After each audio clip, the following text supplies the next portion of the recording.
Congratulations Asfar. Thank you very much sir. Thank you Asfar, क्या score बना है आपका? सर। मेरा स्कोर से ओवरऑल 75 बना है और और 7 in each module. Yes sir. क्या रिक्वायरमेंट थी आपकी? सर मेरी ओवरऑल रिक्वायरमेंट 65 की थी इन ईच मॉड्यूल। एंड आपको पीआर पर्पस के लिए चाहिए था, आई थिंक 65 ईच, राइट? जी सर, मुझे पीआर पर्पस की चाहिए था यहाँ न्यूजीलैंड में, ताकि मैं पीआर के लिए अप्लाई कर सकूँ यहाँ पे। ठीक है। तो असफर, क्या एक्सपीरियंस रहा आपका एग्ज़ाम का? सर ओवरऑल बहुत अच्छा एक्सपीरियंस रहा। मुझे बिल्कुल भी नॉलेज नहीं थी पीटी के बारे में, तो मैंने अपनी वाइफ ने आपका नंबर मुझे लोकेट करके दिया। फिर मैंने आपको ट्रेस आउट किया। शुरू में इंडक्शन क्लासेस हुई थी, उसमें मुझे बताया गया, मैडम थी, उन्होंने मुझे सारा कुछ एक्सप्लेन किया पीटी के बारे में, पीटी के मॉड्यूल्स के बारे में। तो एटलीस्ट 1 मंथ मैंने दिया इसको प्रॉपरली। फिर इस तरह फिर मैंने अपना एग्ज़ाम दिया। ठीक है। एंड असफर, आपने आपका एग्ज़ाम कैसे हुआ था? एग्ज़ाम में क्या स्ट्रेटजीज फॉलो की थी? आपने रीड अलाउड फुल रीड किया था, आई थिंक। एग्ज़ाम में तो जी आप सर, जो स्ट्रेटेजीज़ आपने मुझे, जब हम प्रिपरेशन करते थे, जो स्ट्रेटेजीज़ आपने मुझे बताई थी, मैंने वही अप्लाई की है। रीड अलाउड लिसनिंग में रीड अलाउड मैंने फुल स्ट्रेटेजी अप्लाई की है।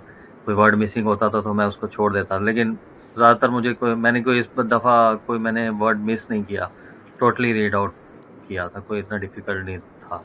ठीक फिर है। उसके बाद रिपीट सेंटेंस में जो आपने स्ट्रेटेजी बोली थी मुझे कि 5 टू 6 वर्ड्स बोल आओ, और अगर आप ज़्यादा पिक कर सकते हो तो फिर कंप्लीट सेंटेंस पिक कर लो, तो वो वाली स्ट्रेटेजी मैंने अपनाई थी। और जैसे आपके टेम्पलेट्स थे, टेम्पलेट्स मैंने डिस्क्राइब इमेज के, रिटेल लेक्चर के, वो बाय हार्ट लर्न कर लिए थे। उसी टेम्पलेट को मैंने अपना स्पीकिंग मॉड्यूल में मैंने फॉलो किया। और बेसिकली मेरा इशू था, आपको पता है कि रीडिंग का मेरा इशू था, क्योंकि मैं जब प्रैक्टिस टेस्ट भी करता था तो मैं 65 गेन नहीं कर रहा था। हाँ। तो फिर आपने जो प्रेडिक्शन फाइल्स बोला कि इसको पढ़ना शुरू को, फिर मैंने प्रेडिक्शन फाइल्स पढ़ना शुरू की। 3-4 दफ़ा मैंने उसको बाय हार्ट अच्छे तरीके से पढ़ना शुरू की। तो तभी मैं रीडिंग अपना मॉड्यूल जो है क्लियर करा, अबव 65 ले गया और 69 आया मेरे इस दफ़ा। ठीक है। एंड राइटिंग तो मैंने आपका ऐसे का टेम्पलेट फॉलो किया था, वो इजी था, वो स्ट्रक्चर बाय हार्ट मैंने आपका। लर्न किया। जी, जी, वो बाय हार्ट पहले मुझे लर्न नहीं था जब मैं मॉक टेस्ट देता था, लेकिन फिर मैंने बा उसको अच्छे तरीके से लर्न किया और फिर वही रियल एग्ज़ाम में उसको टेम्पलेट को फ़ॉलो किया। लिसनिंग मेरा इश्यू था, जैसे आप ने मुझे बहुत फ़ोकस किया लिसनिंग पे, कि लिसनिंग मेरा इश्यू था, क्योंकि मैंने जितने भी मॉक टेस्ट दिए थे, लिसनिंग सबसे ज़्यादा मेरा इश्यू आ रहा था। यस, डिक्टेशन लिसनिंग ज़्यादा होती थी आपके। हाँ जी। तो राइट फ्रॉम डिक्टेशन मैं पिक नहीं कर पा रहा था, फिर आपने मुझे कहा ज़्यादा से ज़्यादा प्रैक्टिस करो। पहले मैं कम प्रैक्टिस करता था, हुँ, एटलीस्ट 20 प्रैक्टिस करता था दिन में। हुँ, फिर मैं उसके बाद 40-40 प्रैक्टिस करना शुरू किया। फिर इसी तरह मैं गेन करना गया, और वो स्ट्रैटेजी जो आपने बताई थी कि आप शुरू में कीवर्ड्स लिखो, फिर हुँ। मैंने उस स्ट्रैटेजी को फ़ॉलो किया और फिर वही एग्ज़ाम में मैंने इम्प्लीमेंट किया।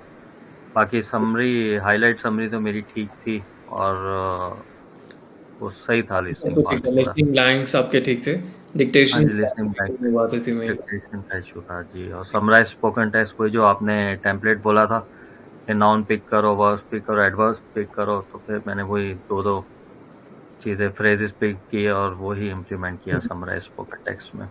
ठीक है, ठीक है। तो ओवरऑल गुड, अच्छा रहा पीटी का एक्सपीरियंस मेरा, क्योंकि मैं बिल्कुल फ्रेश था पीटी में, मुझे नहीं पता था बिल्कुल पीटी के बारे में।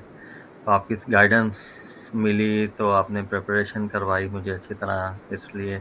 और जो आपकी क्लासेस होती थी उसमें मैं ध्यान से फ़ोकस होके काम करता था, जब आप प्रिपेयर कराते थे, सारी मिस्टेक्स बताते थे, फिर उसको फ़ॉलो करा, फिर इसी तरह मैं अचीव कर पाया। ठीक है। ठीक है Asfar, congratulations once again. Okay, thank you very much sir, बहुत अच्छा वंस एक्सपीरियंस रहा अगेन। आपके साथ। जी sir, thank you. Okay Asfar, thank you, I will see you soon. Okay sir, thank you very much. Okay, bye.